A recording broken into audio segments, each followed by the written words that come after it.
अवधूत चिंतन श्री गुरुदेव दत्त. श्री स्वामी समर्थ. जय जय स्वामी समर्थ. श्रावणाचा अखेरचा दिवस म्हणजेच पिठोरी अमावस्या. हा दिवस जसा पोळा म्हणून साजरा केला जातो तसाच मातृदिन म्हणूनही या दिवशी साजरा केला जातो. आईच्या ऋणाची जाणीव ठेवण्याचा मोठी परंपरा असलेला हा दिवस. तर या दिवसाचं काय महत्त्व आहे तेच या व्हिडिओत मी तुमच्यासोबत शेअर करणार आहे.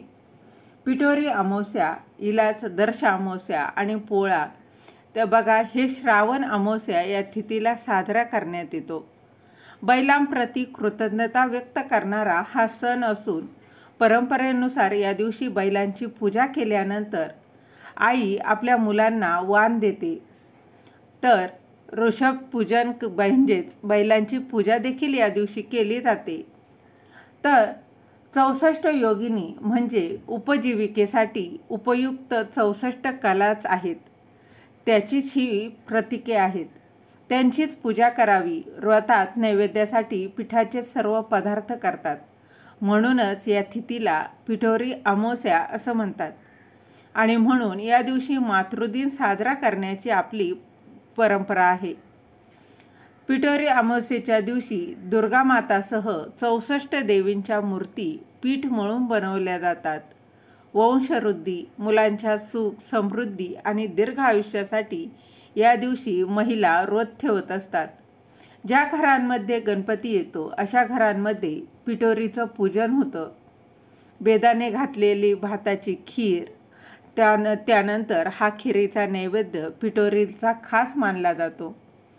या अमावस्येला पिठापासून बनवलेल्या देवींची मूर्तीची पूजा केली जाते. त्यामुळे या अमावस्येला पिठोरी अमावस्या म्हणतात. तसेच हे व्रत श्रावण अमावस्येच्या दिवशी बघा केलं जातं. तर या दिवशी अगदी दिवसभर उपवास केला जातो आणि हे व्रत जे आहे ते केलं जातं. खास करून संततीच्या दीर्घ आयुष्यासाठी हे व्रत केलं जातं. या दिवशी घरी खीर पुरी करतात. घरात जेवढ्या व्यक्ती असतात तेवढ्या खिरीच्या वाट्या पुरीने झाकून आई विचारते, अतिथी कोण? आईच्या मागे उभा असलेला मी म्हणतो, आई मी उपेन. मग पुरीने झाकलेली खिरीची वाटी आई माझ्या म्हणजे अतिथीच्या हाती देते. मी आईला नमस्कार करतो. अतिथीची इच्छा पूर्ण करणं हा या पिठोरीच्या व्रताचा संदेश. पिठोरी अमावस्येचं हे व्रत आई आपल्या संततीच्या दीर्घ आयुष्यासाठी, त्याचबरोबर चांगलं आयुष्य लाभावं संवर्धनासाठी करत असते. पिठोरी अमावस्या तसं पाहिलं तर बऱ्याचदा अमावस्या म्हणजे अशुभ दिन असा एक प्रचलित प्रघात आहे. पण पिठोरी अमावस्येला केलेलं व्रत कार्य हे शुभ ठरतं. आईने मुलांसाठी करायचं जसं ज्योतीचे व्रत करत असतं त्याचप्रमाणे पिठोरीचंही आहे. कदाचित म्हणूनच याला मातृदिन देखील म्हटलं जातं. आईचे पुण्य मुलांना मिळते. सुख समृद्धी त्यांच्या दारी येते. त्याचबरोबर या दिवशी ऋग्वेदामध्ये अनेक ठिकाणी मातेची महती वर्णन केलेली आहे. तिला सर्वांहून अधिक घनिष्ठ आणि प्रिय मानलं गेलं आहे. त्याचबरोबर अथर्ववेदामध्ये पुत्राने मातेला अनुकूल असा मनोभाव धारण करून राहावे असे सांगितले आहे.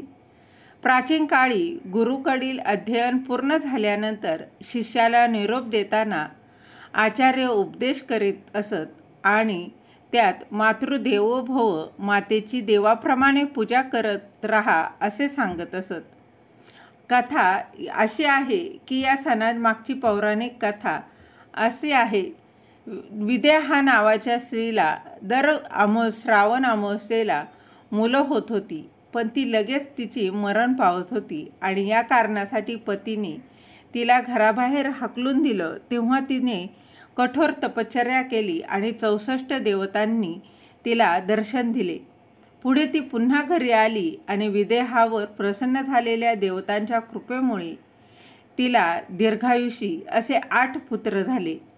64 योगिनी ज्या आहेत त्या योगिनींची पूजा केली आणि त्यांच्या आशीर्वादाने तिची मरण पावलेली 7ही मुलं पुन्हा जिवंत झाल्यामुळे संतती रक्षणासाठी 64 देवतांच्या पूजनाबरोबरच स्त्रीला स्वतःच्या सामर्थ्याची व मर्यादाशीलतेची जाणीव पिठोरी अमावस्या ही करून देत असते.